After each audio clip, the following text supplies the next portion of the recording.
Thank you. Someone else.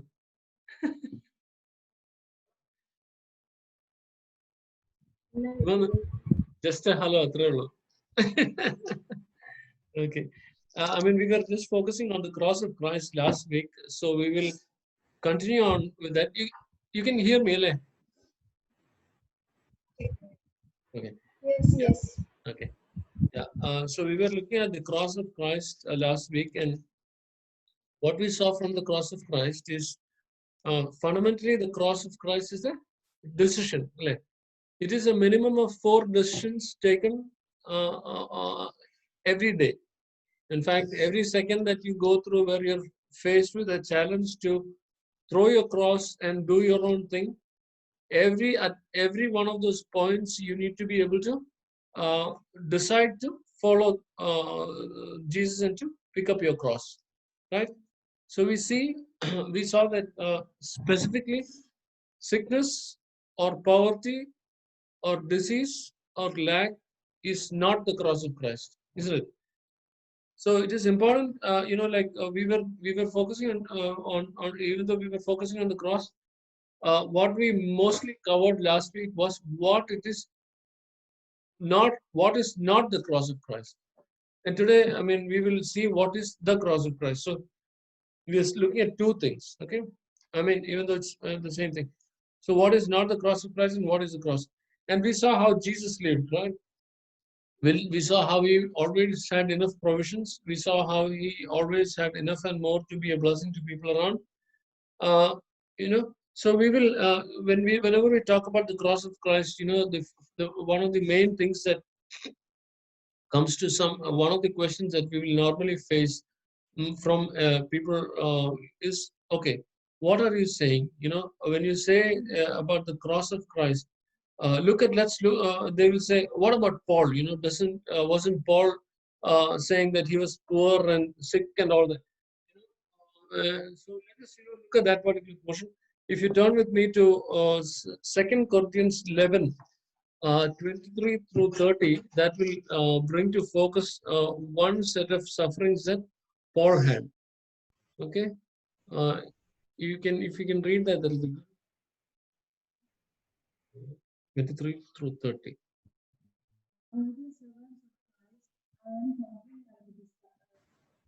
Are they ministers of Christ? I see that I am more labors in strife measure, imprisons more frequent, deaths oft. Of the Jews, 5 times received I 40 stripes save once. Thrice was I beaten with rods. Once was I stoned. Thrice I suffered shipwreck. A night and a day I have been in the deep.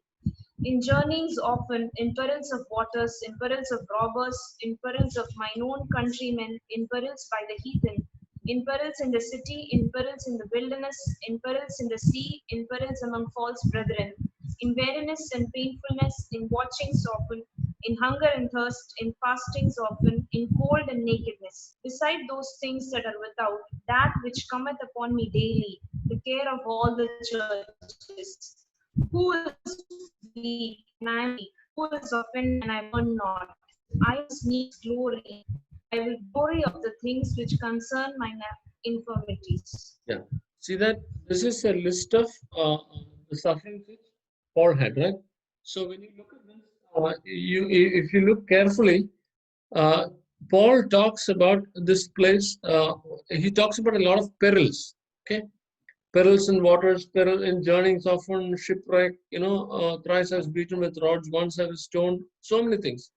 Now, when we look at Paul's life, we know that Paul was quite rich, right? I've heard this. I've not personally researched, but I've heard this that Paul had at least one ship. He was a rich guy. So, for the sake of Jesus, he leaves all of these things that he has and goes and follows Jesus, right? So he leaves his comfort zone, he leaves his business or his family or his wealth or whatever, and then steps out and seeks to follow Jesus. And so in those journeys, you remember he was shipwrecked. When you travel a lot, sometimes your train can be delayed at a point, right? For somebody who's sitting at home, there's no train delays. When you're traveling through a place, you can have a shortage of food, you know. So, but if you're staying at home, if you have your own farm, if you have your own setup, you don't go through those things. So it says that Paul writes is that he uh, he was beaten with rods. Why was he beaten? He was beaten for the sake of Jesus. You know, he could have always, very often, particularly when we look at persecution, these people give you an option. They say, okay, if you will renounce your faith now, we will not trouble you. You can go free. But if you will hold on to your faith, we're going to beat you up, we're going to break your church down, we'll kill you, we'll do all sorts of things. So Paul here says that I was beaten so many times, I had so many problems just because I sought to follow the Lord. And he says this, that when you look at this, it says in weariness and in painfulness, in watchings often, in hunger and thirst, in fastings often, in cold and nakedness. Look at this, in hunger and thirst. Why did he have to go through hunger and thirst? Because he was following the Lord, not because he didn't have anything. He was in jail in adverse situations where he was thrown. There are several adverse situations that he faced. One of it was he was put out of the basket over the city wall. And when you're coming down over the city wall with on just one rope, it's a real peril. And when you are running from that place to another place, till you get to a particular point, you may not get enough water and enough food. So, like it specifically talks that he had suffered all these things. But you see this, the Bible doesn't say in any of these places that he was sick. In this list of things, the Bible doesn't say he was sick. And when you look at Paul, there's a lot of, when you look at church tradition and the general talk that a lot of people have, I have faced this several times. People say that when Paul was lived on the earth, he had a serious problem with his eye. And because he had a serious problem with his eye, he had pus oozing from his eye or whatnot. Wasn't Paul sick? And isn't that thing, that the verse which says, I asked the Lord to remove this problem from me 3 times, and the Lord said, no, my grace is enough for you. But that is specifically talking about the beatings that he was receiving or the persecutions that he was receiving from the world, due to that. And when you look at Paul's case, turn with me to Acts chapter. 1 second.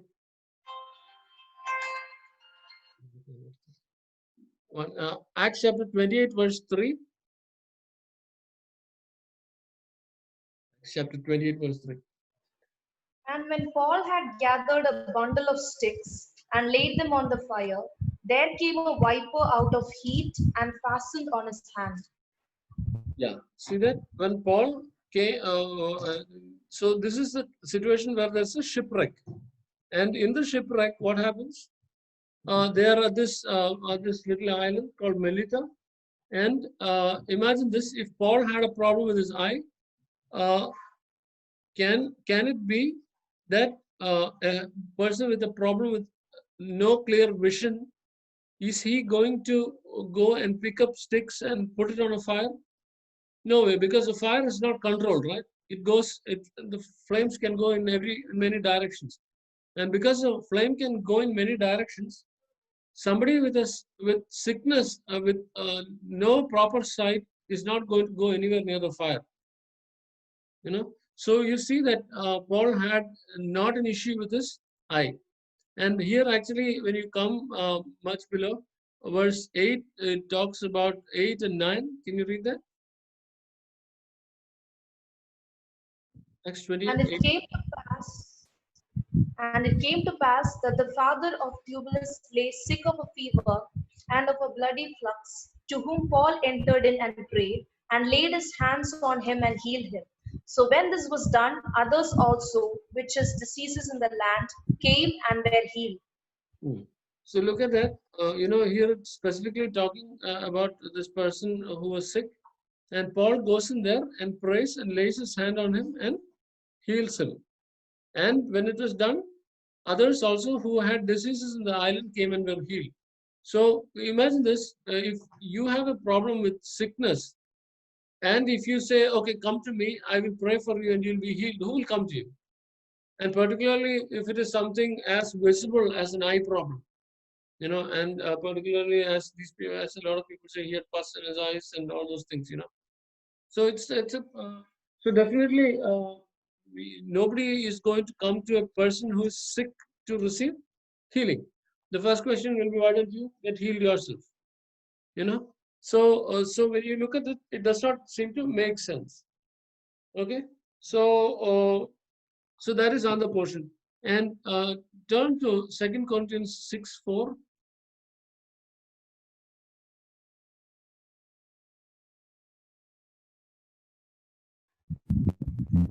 But in all things, approving ourselves as the ministers of God, in much patience, in afflictions, in necessities, in distresses.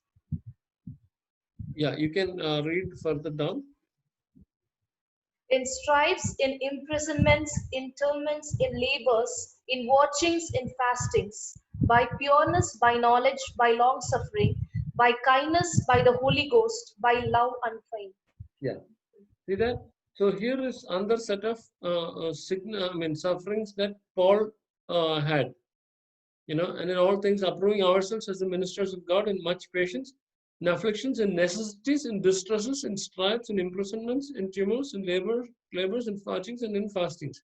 So you see all that list, and you see there's a portion which says in necessities. Okay. Okay. So keep that in mind, and then turn with me to 2 Corinthians 6:10. As sorrowful, yet always rejoicing, as poor, yet making many rich, as having nothing, and yet possessing all things. See that? So when you say necessity, and here it says as poor, yet making many rich. Okay? So imagine this, like when you go around, generally, you see a lot of people who are in poverty. So these poor people don't not much, right? And how can a poor man in the worldly sense, financially, can he make you rich? Not possible, right? So how does this work? How can the Bible says that Paul says, as sorrowful, as poor, yet making many rich. And this is how I understand this, that this is talking about an attitude more than about just finances.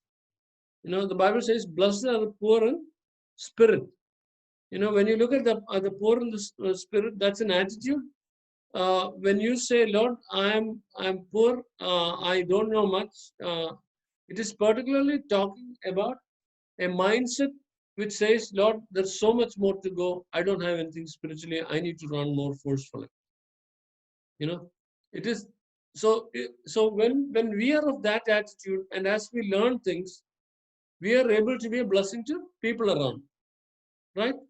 So when we as spiritual people, we have solutions to a lot of problems, right? We have solutions to a lot of problems. We have solutions to sickness. We have solutions to a lot of problems. So when there is somebody who's struggling with a particular problem, we can share with them that, and as a result of our sharing, what happens? They're able to rise out of their problem. And when they're able to rise out of their problem, I have an attitude of being poor in the spirit, but I was able to make that person rich, right? Turn with me to 2 Corinthians 9.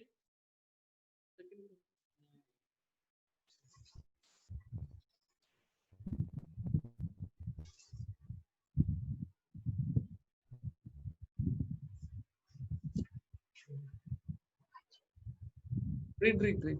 Somebody. Voice is 9:8 അല്ലേ? Oh, my voice is breaking? Yeah. Is it 9 verse 8? 9:8, yes. And God is able to make all grace abound toward you, that you, always having all sufficiency in all things, may abound to every good work. Yeah. See that? It says, and God is able to make all grace abound towards you. So if you just paraphrase it, this is how we confess this verse, that the Lord will bless you so much so that you can be a blessing to people around in need. Okay? And this is not talking about just one area. It is talking about all the realms of your life. And God will bless you so much so that you can be a blessing to people around in need. So this, of course, involves finances. It involves godly counsel. It involves being a blessing to people with respect to how to get out of sickness. You know, all of these things. So look at this portion. Uh, God is able to. So Paul earlier was talking about necessities. So now, how can a person talk about necessities and still look at this verse and say that God will make you a blessing so that you can be a blessing to people around in need? You know, it is essentially with respect to being. Uh, so when you look at necessities, he was definitely able to overcome that, overcome all those things because of the scripture. You know, like one of the good examples that comes to my mind is the Bible school that where I'm studying currently. There, Brother Hagen, he was such a strong man of faith, but still, in spite of that, once I've heard this from their children that once for 3 days they didn't have any food to eat in the house, nothing at all, absolutely nothing. But in spite of that, they were believing and standing on the word of God. You know, so here is this man talking about preaching about abundance, preaching prosperity, preaching that the word of God cannot fail. And as he was standing on that, you know what happened? Everything around them changed. It took some time. You know, right now they in the city have about 110 acres of land right in the heart of this. I mean, in the middle of the city, and they have about a farm which is more than 550 acres. You know, so if you stand your ground on the word of God, the word of God will always come to pass. You know, how can you give somebody 1 rupee if you don't have 10 rupees? You know, and the Bible says the Lord will bless you so much so that you can be a blessing to people around in need. Okay, so we just need to remember to read the Bible in a balanced fashion. If you don't read the Bible balanced, it will cause a lot of confusion. And you know, like I was earlier sharing this example where you know, like this is a piece of tissue paper. Okay, this is a piece of tissue paper, and you know, like I'm tearing this. Okay, so this is a piece of a tissue paper. So I told us from this, right? You saw that. Now, when we read the Bible, we have a overview of the Bible, and when we read something, it must fit in with our existing understanding, okay, of the Bible. And if the Bible, if the word does not fit, if what we read just now doesn't fit with the picture in our hand, we need to try which way it fits. You know, it might fit this way, it might fit this way, you know, it might fit this way, some way it might fit. And if it does not fit, we know what? We know that it is a problem with our understanding.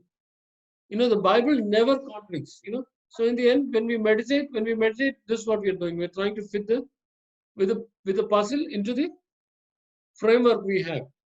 Okay. So so till we get it to fit, think about it.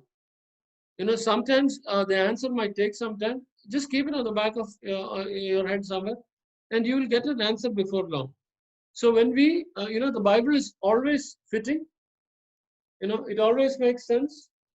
Or God always wrote it in such a way that the Bible makes sense. And if we are not able to understand the Bible, either mentally or if we are not able to prove the Bible through personal experience, it means that we have not understood the Bible as we need to. And we need to continue to try to put the puzzle, speak to people, and as we meditate on that, we will find one day that it will fit, and that we were wrong all along when we did not understand. When you look at the cross, this is what we understand when we look at all these verses with Paul and all those examples. And as I was mentioning earlier, uh, Jesus, Jesus is our example for the last. I mean, the 3.5 years he lived in the under the anointing of the Holy Spirit. He's our model, right? During those 3.5 years, and during those 3.5 years, as we shared last week, he didn't have any shortage. So all that is a part of what the cross is not. The cross is not sickness, the cross is not poverty, the cross is not lack, the cross is not deficiency. Okay, so what is the cross? When you look at what is the cross, you can see that, for example, we might have to uh, give up certain things, okay, to follow after Christ. When we look at our lives, we see people who disturb us, people who irritate us, people who persecute us for the sake of us being Christians. Now, when I'm a Christian, and if I talk about the gospel, even in my office or even outside, when I'd say office, we all have our working hours. We need to be focused on that. And, you can probably share with somebody during the lunchtime or whatever. So when we talk about Jesus, people will sort of tend to marginalize us. They will say, no, no, no, you can't deal with this guy. He's just talking about his own God. Da, da, da, da, da. But when somebody has a problem, if we stand up for the truth, and even if people persecute us, when somebody has a problem, they know who to approach. And they will come to you. And at that point, when we share the light of God, people will be able to see us and come to us, provided we picked up the cross of Christ when we had an issue. The moment we had persecution in our office, we say, okay, okay, okay, I'll not talk about Jesus. Who will know you're a Christian? Nobody will know you're a Christian. Right? So we need to be focused on that. So when we, so standing up for Jesus at times is not very convenient to us. We don't want to do that. But when we refuse that tendency to not give in to the world, we are picking up our cross. So say for example, somebody who has a weakness for food. Okay, when a person has a weakness for food, what you must do? You must keep your body in good shape. You can't just eat everything that you want. Moderation is critical. I've heard this from several Christians. Brother, I can avoid that thing, but don't tell me to control how much I eat. I say, no, you're not an animal. You're a Christian, firstly. You're a believer. You have been given power to manage how much goes into your body, right? So if somebody has a weakness in the flesh, they must say no to their flesh and pick up their cross. And when they pick up their cross, because Jesus is our model, Jesus, I don't think Jesus is overrated. I don't think Jesus is a fat guy, So we must give up the habits and our the way of life which does not align itself with the Word of God. Say, for example, when we refuse to get up in the morning and pray, when we refuse to read the Bible, when we refuse to get spiritually edified, we are actually following the flesh and not picking up our cross. So our focus, particularly we as children of God, must be this, that we will align ourselves to the Word of God in everything that we think, we say, and we do. And even as we do that, we will find many, many things happening. Like there is this example. You all know how diamonds are made, right? I mean, or how diamonds. If you take a piece of rock and if you put it under high pressure and high temperature, what happens? After many, many centuries or years or whatever, this this piece of carbon will transform into a diamond. So when we permit the pressures of the world, we do not permit the pressures of the world to change us, but we permit the pressure of the Holy Spirit and the Word to to conform us to the Word of God. We will find that the power of God operates through our life into the lives of other people. You know, we can be a container for the power of God when we conform to the Word of God in spite of all the opposition. You know, and then you will find the power of God operating out of your life. When you lay hands on people, they be healed, and all sorts of miracles will happen. You know, very often people say, "Oh, I'm not seeing any miracles in my life. I'm not seeing the power of God operate in my life." And the fundamental thing is, the question that we need to ask is, are we conforming ourselves to the Word of God and to the Spirit of God? If we don't conform ourselves to the Word of God and the Spirit of God, there will be zero power radiating out of our lives.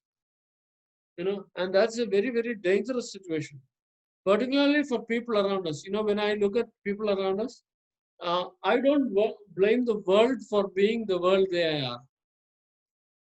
I will say the believers have failed to live a godly life, and because they have failed to reflect the power of Jesus through their lives, nobody has been attracted to the light that they have because they're only talking. You know, look at Jesus. You know, wherever he went, he had a crowd, right? Wherever Paul went, he had a crowd. And you know, it is said of the disciples that these people who turned the world upside down have come here also. You know, how will they be able to turn the world around them? Through signs and wonders and through miracles, right? So, because they lived under the power of the Holy Spirit, they were able to turn the world upside down. Because people saw that there was something that these people had to give. When they laid their hands, people were healed, people were delivered, people were raised from the dead. So who can deny that? You know, and because of that, the whole city came to listen to what they had to say. And within 2 or 3 years, the whole city was transformed. Imagine 1 or 2 people, or 5 or 10 people, turning the city around by the power of the Holy Spirit. That is what God has called you and me to. And you know where we are actually missing it? Christian believers are missing it big time because they refuse to follow after God in the small things. You know, in your personal time, in your meditation, in your Bible reading, in your obedience, in your walk with God, we are refusing to carry the cross of Christ. And because we are refusing to carry the cross of Christ, we are not able to release the power of God around us in our lives. You know, so we just need to be very, very focused on these things these days. You know, and when you look at Galatians chapter 5, verse 22, it talks about love, joy, peace, patience, kindness, goodness. That's a fruit of the Spirit. So when we do not align ourselves to the fruit of the Spirit, when we operate out of love, when we operate out of joy, when we operate out of patience, we have thrown the cross down. You know, so God is asking us to not throw the cross down. Okay, 1 second. I'm running out of battery. 1 second. Let me. Yeah?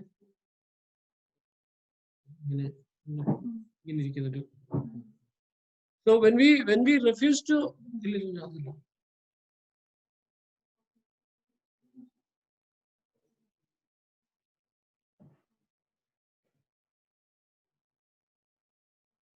yeah, sorry, I forgot. I missed to connect the laptop that charge. Yeah.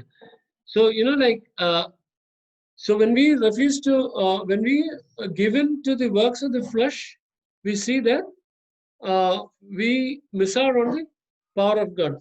You know, when we say love, joy, peace, patience, one of the you know, like there's a lot of uh, and so it's a good thing to just clarify one thing. You know, when we talk about liking and loving, it is two things. Love and like are two different things. Love is not like, the Bible says, love your enemy. When it says love your enemy, that doesn't mean to say you must go like your enemy. Okay?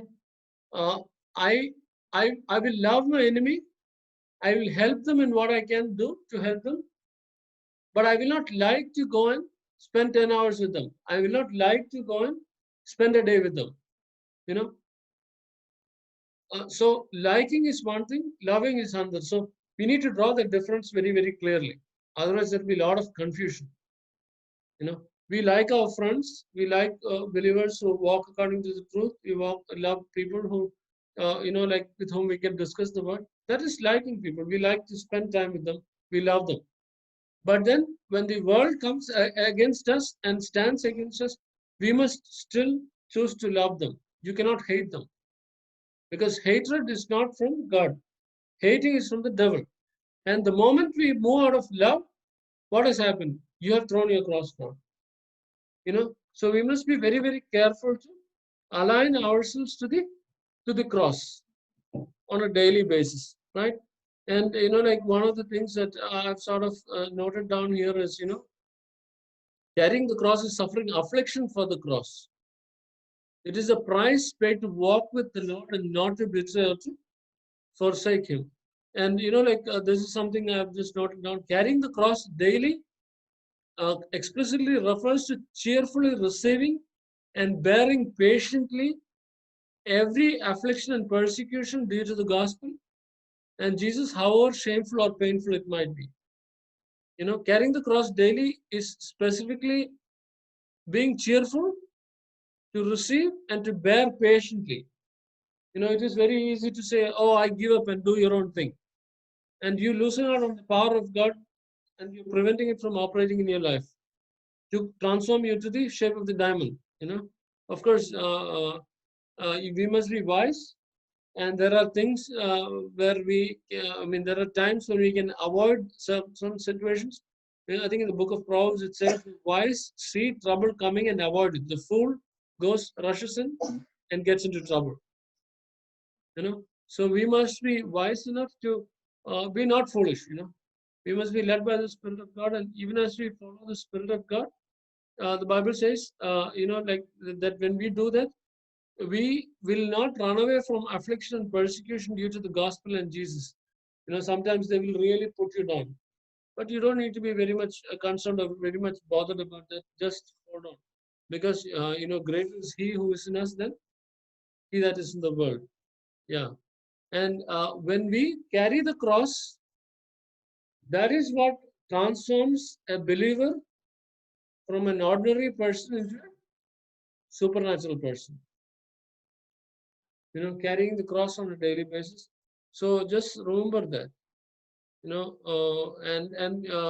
John 10:10 says, the thief comes but to kill, to steal, and to destroy. But I have come that they might have life and life in abundance.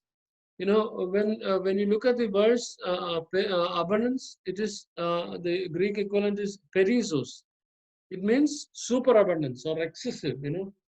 So here, when you look at people generally, you have a point where you are want. Then you have a point where you have enough. Then you have a point where you have abundance. And here you have a place where you have superabundance. And perissos means superabundance. And Jesus came to give us superabundance. And essentially, superabundance doesn't necessarily mean to say that it is all for me. It is not for me always. It is not necessarily always for me and my family. God will bless us so that we can be a blessing to people around in need. Enough for myself and enough for people around us. So when we follow after this, you will see that these things work, and you'll really be able to see. We've been able to see many of these things quite powerful. And in spite of many pressures that we face, if we refuse to give in, you will see the power of God working in your life. Even providing finances, even providing deliverances. And you don't need to think of the cross of Christ in any other way. Look at this. 9:24. Luke 9:24.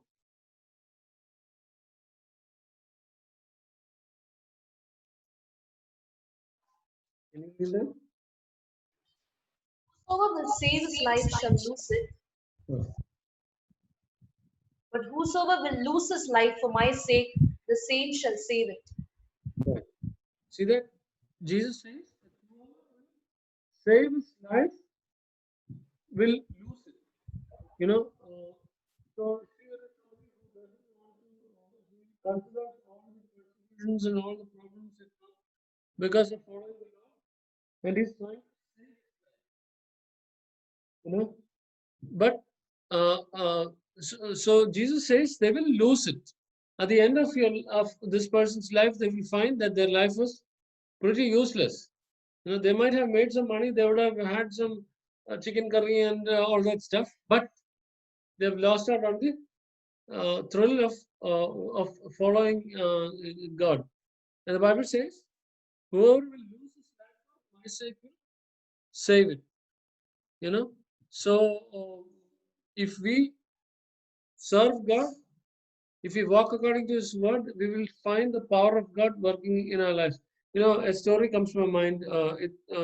Here in that story, it talks. I'm not sure which one it is. I think it's the Alps mountains, and it seems on one of those trails, somewhere halfway, there's a beautiful little lodge or a restaurant or something like that. So the owner was telling the story. I read this long time ago. The owner was saying this, that every day, what happens? One set of people will start hiking to the top of the mountain, and they will climb up, and it's not an easy climb, it's a tough climb. So they're climbing up, and they come to this lodge towards the within a couple of hours. And from there, it's under 50% time. So around halfway to the journey up is this lodge. So they start their travel, and they come to this lodge. So that lodge is very warm, very nice, nice environment, nice ambience, good food, everything is there. So you know what will happen? Quite a few people will say, "Okay, I am tired now. I will stay here. You guys go climb and come back." Okay. So here, out of 50 people say if 10 people or 15 people say that, they say, we are enjoying it. So the rest of the people will say, no, no, not an issue. We will. I'm tired, but I still want to see the top. So the others will leave. So there are some people left behind. So they're staying there, and the other people start going up. And these people, after for the next half an hour or 45 minutes, they will enjoy whatever is there, and then they will start looking up. By the time the others are already 45 minutes ahead. Now they're finding it empty to stay here, and they want to go, but they cannot go. The distance is too much, you know. So the people who've gone up go and see the beautiful view from the mountain peak. And when they come back, and these people, the first half an hour they enjoy, and from then on they're upset that the whole purpose to come here was to get to the top and hike, and they missed out on the opportunity for the sake of that little convenience.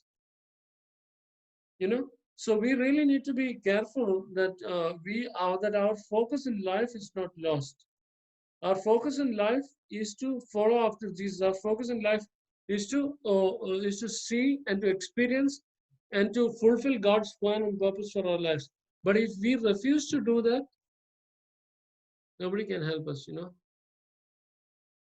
So we just need to remember this very, very carefully, that we will not throw away our cross and follow Jesus. Okay, so yeah, and we shouldn't deceive ourselves. There are times when I've seen people deceive themselves. Initially, they start to fool themselves, they cheat themselves, and then they cheat themselves, and then they say, no, no, no, they are doing the right thing. But the Bible says in 1 Corinthians 3:12 through 15. 1 Corinthians 3:12 through 15. Can somebody read that?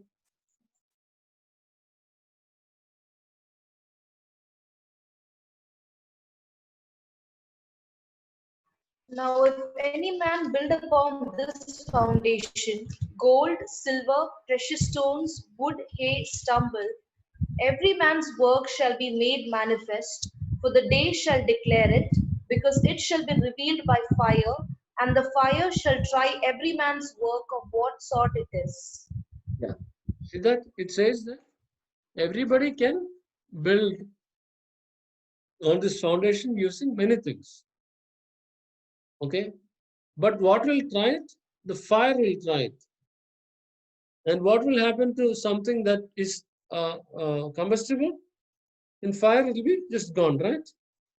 So the Bible says that we can fool ourselves, okay, and seemingly fool others and build upon this foundation all sorts of things.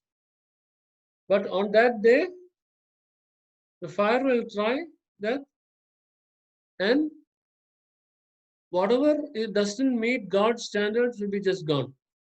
So all the effort that went into doing something seemingly precious is just gone. No rewards.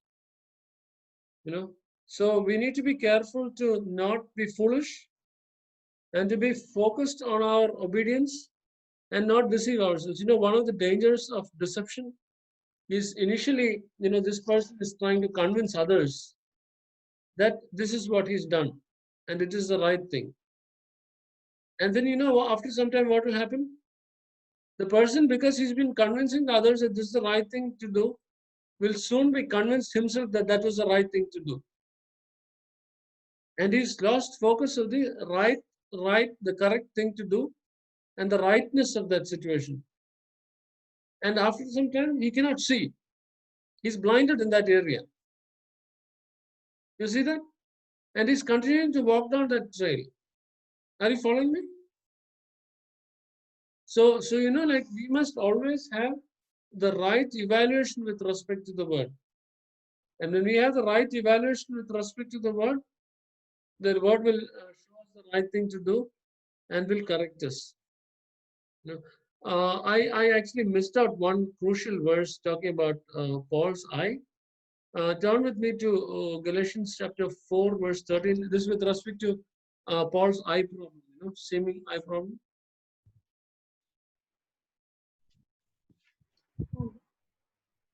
You can read that. You know how through infirmity of the flesh I preached the gospel unto you at the first.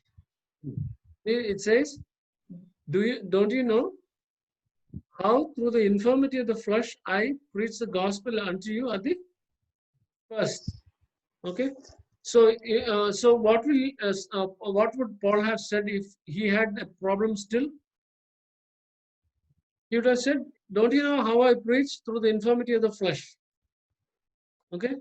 So he's mentioning a first specifically because that problem is not existent anymore. And because the issue was resolved. Okay.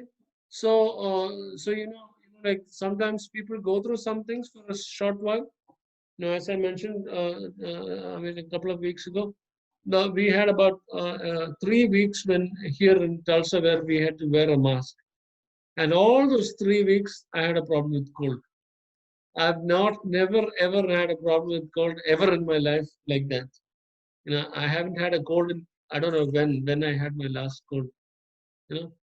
But sometimes we go through some things, and I remember sharing with you all that it was a problem with my confession at that time. When I saw that this thing didn't leave, my confession slipped, and instead of resisting the symptom, I started to resist the sickness. So we can go through things, even if you're a superman in faith, or a superwoman in faith. There are times, when we shift. And when we shift, we can go through problems. But that doesn't mean that it is God's plan for us to be there. Okay? So God has always delivered us from all these things. And carrying the cross, as I mentioned earlier, is to not is to continue to follow Jesus in spite of the persecution that you have, in spite of the trouble that you have, not giving up your love, not giving up your joy, not giving up your patience. You know, it is easy to get upset, to get irritated, and to throw your cross down. You know, the moment joy leaves us, peace leaves us, patience leaves us, and it shows outwards, that is when you throw down your cross. Because we can always have a point where we are actually having a struggle with this. This person has been so irritative, you know. I don't want to live with this situation anymore. But then if we control ourselves, you know, that's a temptation which comes up from the inside. But if we control ourselves and say, no, the Bible says love, joy, peace, patience, kindness, and I'm not going to let this go. That means you're still holding on to the cross. You see that? And as I was mentioning, I'm just stressing this one more time. Sickness, persecution, I mean, sickness and poverty and disease are not the cross. But holding on to the fruit of the Spirit in spite of opposition and following after the Bible and following after the Holy Spirit is following up, is picking up your cross and carrying it on a daily basis. And to do that, only a Christian can do it. And it must be a daily decision, probably even a moment by moment decision at times. You know, particularly when you're at a breaking point, you can always say, no, I can do all things through Christ who strengthens me. And hold on to that verse and say, no, I'm bold enough, I'm strong enough to carry the cross that has come to me. You know. And there are times when we, through our foolishness, bring in sufferings to us that we must repent and ask God to help. Any questions? Anybody? Any question about?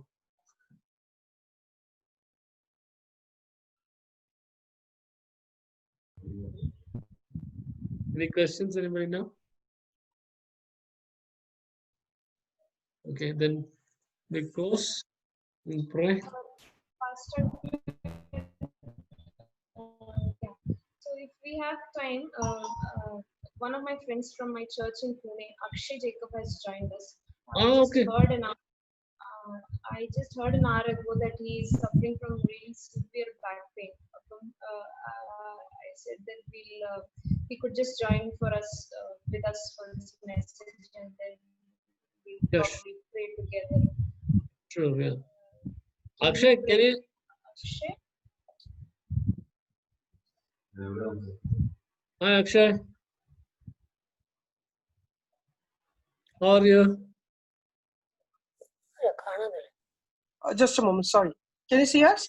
Yeah. You're very much visible. You got a back problem, pain? What actually happened? President Master, yes, actually, from past 1.5 months, I'm having severe back pain. I don't know what is the main reason for that. Is it lower back pain? Yeah, lower back pain, yes. Okay. It must be just So, it must be just a weakness of your muscle, you know. I had a problem with my back pain. I had pain radiating down my leg, but I'm totally delivered. So doctors have to say maybe like because of the work from home going on, like and not going outside, working hours and hours on, sitting hours and hours on chair, that might be the reason.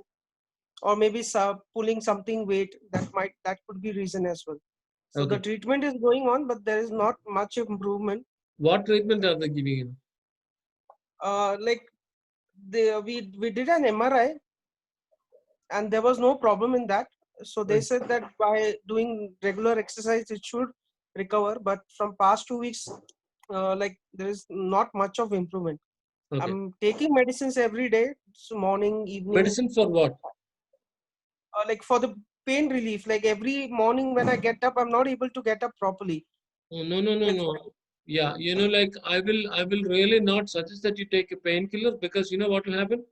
The painkiller will just dampen your pain and will aggravate the problem. Let me do one thing. I will send an exercise sheet from Mayo Clinic to Jesslyn. and probably you can forward it. Sure. That's one thing I can do, but of course we can definitely pray. Because keeping our body strong is very much necessary. So you have a multi-pronged approach. Sorry. You must have a multi-pronged approach, multiple pointed approach. Okay. We can always rely on God, but then we also Sure. we also need to take care of our bodies. So I will just send that to them, and Okay. probably she can send it to you. Okay. Sure. Thanks a lot. Yeah. So like I will not suggest that you stop your medication. I will not suggest that, but you do take your own decision, and you can. I'm so thankful that you don't see there's nothing shown on the MRI. Even if there was something, we could deal with it. That's not the issue. The power of God is more than enough to handle all these things. Apply That's some balm. Apply some balm or Yeah, balm won't help, Mama. Balm will only dull the pain. That's not the solution. The solution is to strengthen your back muscle. pray more. Apply balm. Yeah. Okay. So just pray now. Okay. Sure. Akshay, did you see? I have my testimony of deliverance from cancer on YouTube. Did you see it? I guess no. I am no. Okay. I'll Your ask name? Your Akshay. name, please. Akshay. Amma. Join. Akshay. Okay. Sorry, Jocelyn, what do you say?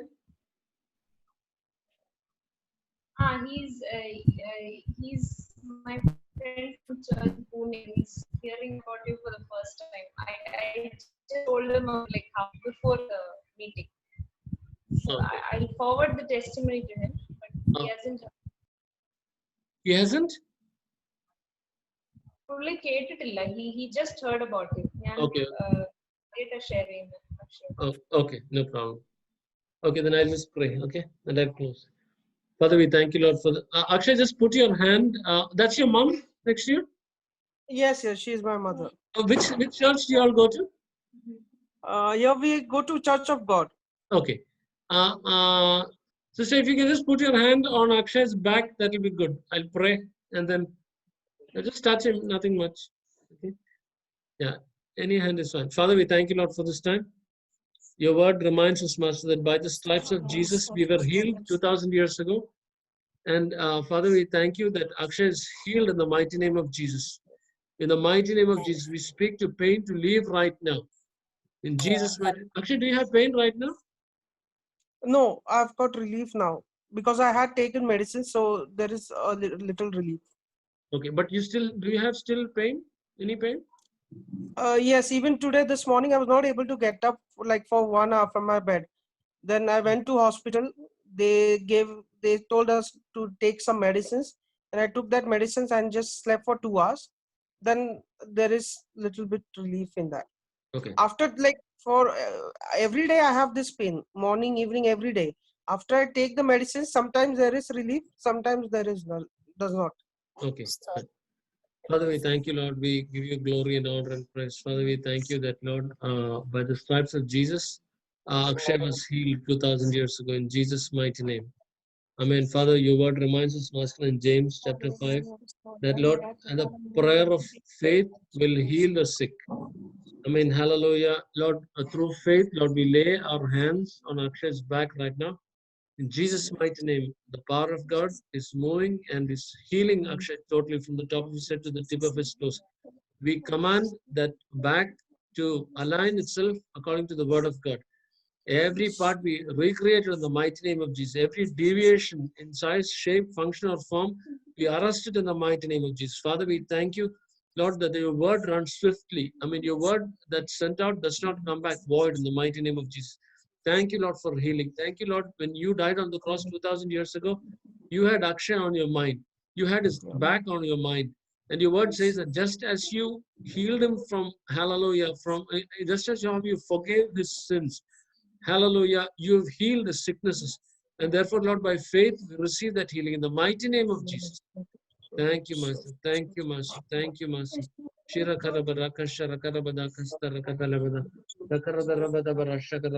you, Lord, for healing. Thank you, Lord, for healing.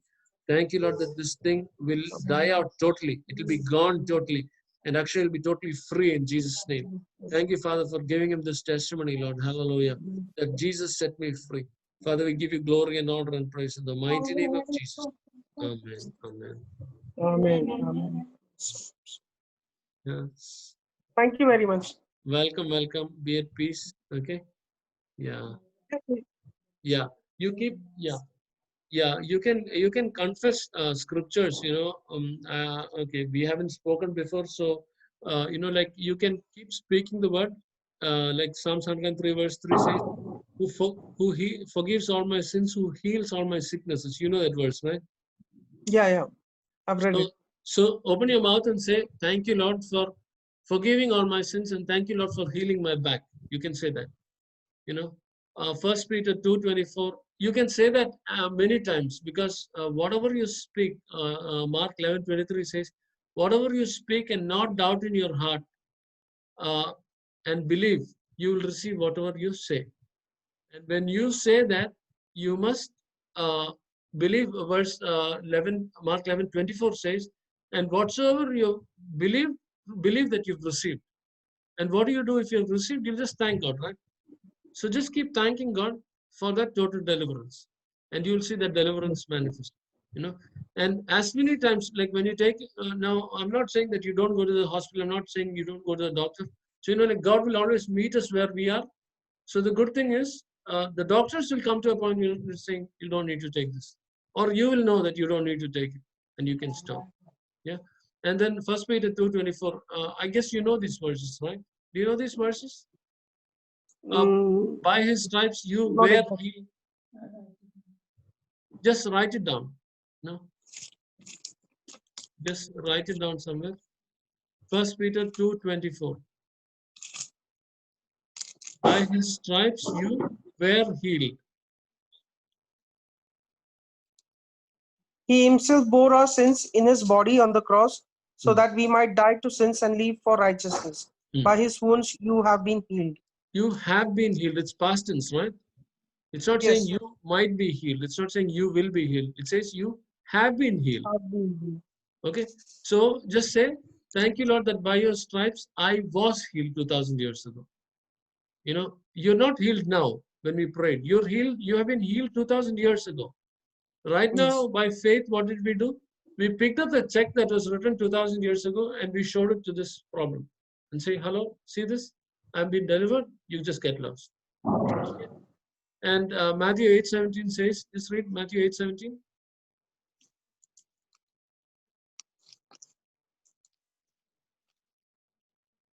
Matthew 8:17. This was to fulfill what was spoken through the prophet Isaiah. He took us our infirmities and bore our diseases. Yeah, he took our infirmities and he bore our diseases. Yeah, it does. Yeah, it's not that he's going to. He's already done it 2000 years ago. It is so when Jesus said it is finished, it's finished. Okay. So your sicknesses have, your back issue has been gone. It doesn't matter whether it was a disc issue, whether it was a nerve issue, whether it was a muscle issue. It doesn't matter what it is. You can just stand on that. Yeah, and the Bible says in James chapter 4 verse 7, submit to God. 4:7, James 4:7. Submit to God, resist the devil, and he will flee from you. Are you noting these verses down? Yes. Okay. Yeah. James 4:7. James 4 verse 7. Yeah. Submit yourself then to God, resist the devil, and he will flee from you. Yeah. So you must submit to God, walk in the word as you know, and be spiritually strong on a daily basis, and resist the devil. When you see a sickness in your body, just don't just accept it. Yeah, this is the world. I don't know what happened. I must have. No, I'm not blaming you, but these are the processes that all of us have gone through, and even I've gone through this. And I've had a number of sicknesses earlier, but today I'm totally free because I knew my rights in Jesus. So you need to resist the sickness. When the enemy comes to dump garbage into your house and say, this is my house, what do? You accept it? And you say, shut up and get out. This is my house. I'm paying the rent for this. Or this is my house. You have no right to throw your garbage in my house, right? So you resist him. And what happens? He leaves, right? So we Yes. need to remember that Jesus came to give you health.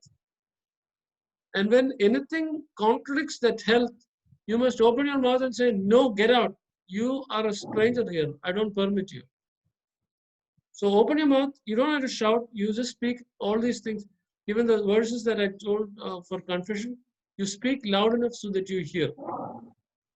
And when you speak, that word will go and change things. Yes. You know. Before you start the day, scriptures,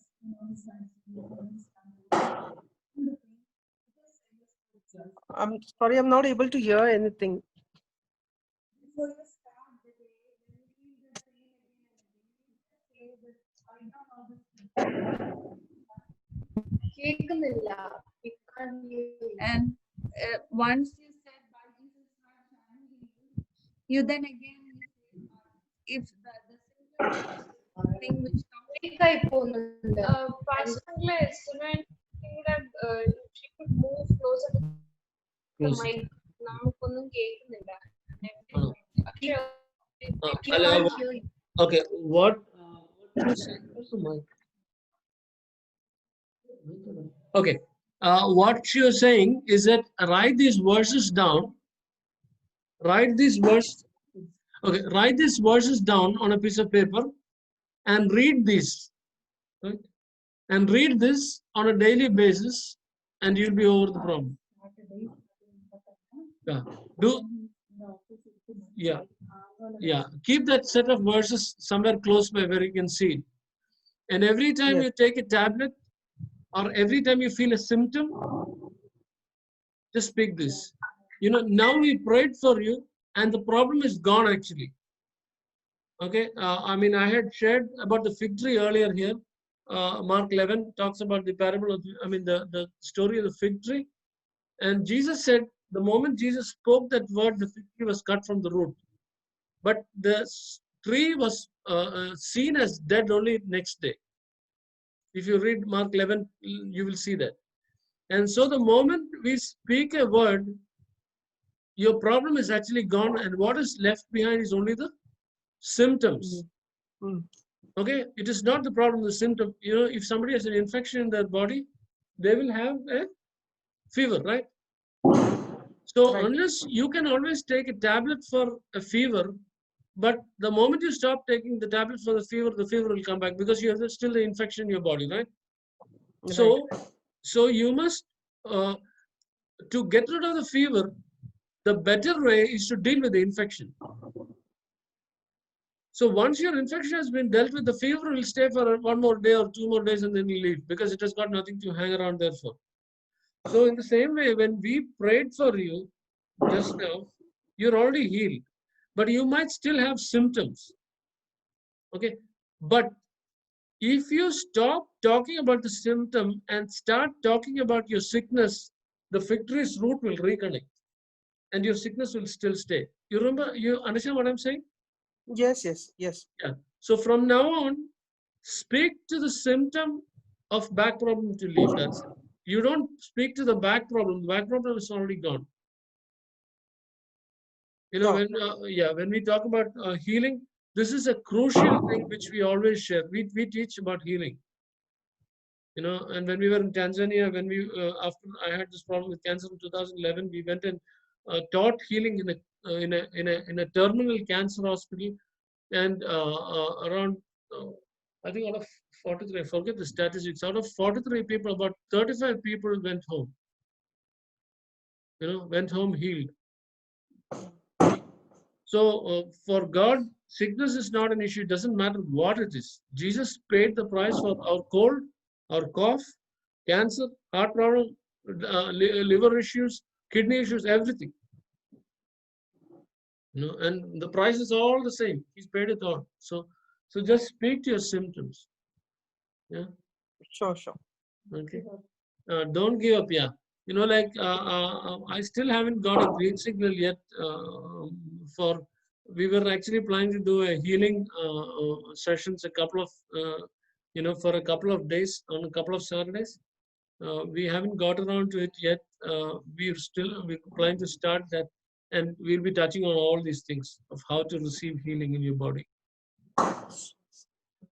So what I will do now is I'll search for that sheet and I will send it to Jesslyn and she will forward it to you. And there are some exercises which you can, which are ticked. You do those ones which are ticked, and if there's a sharp pain, don't do that exercise. Okay. But if Yes. it is just a very light, dull pain, that is just your that portion moving, so it's okay. But if it's a sharp pain, stop. Don't do that. Move on to the next one, and Okay. slowly build it up. And once your back is strong, you'll be absolutely okay. Anybody can do that exercise. That's excellent. Okay. Thank you very much. Welcome, welcome. God bless you guys. Thanks, Jesslyn, for connecting. Hi, Shamita, how are you?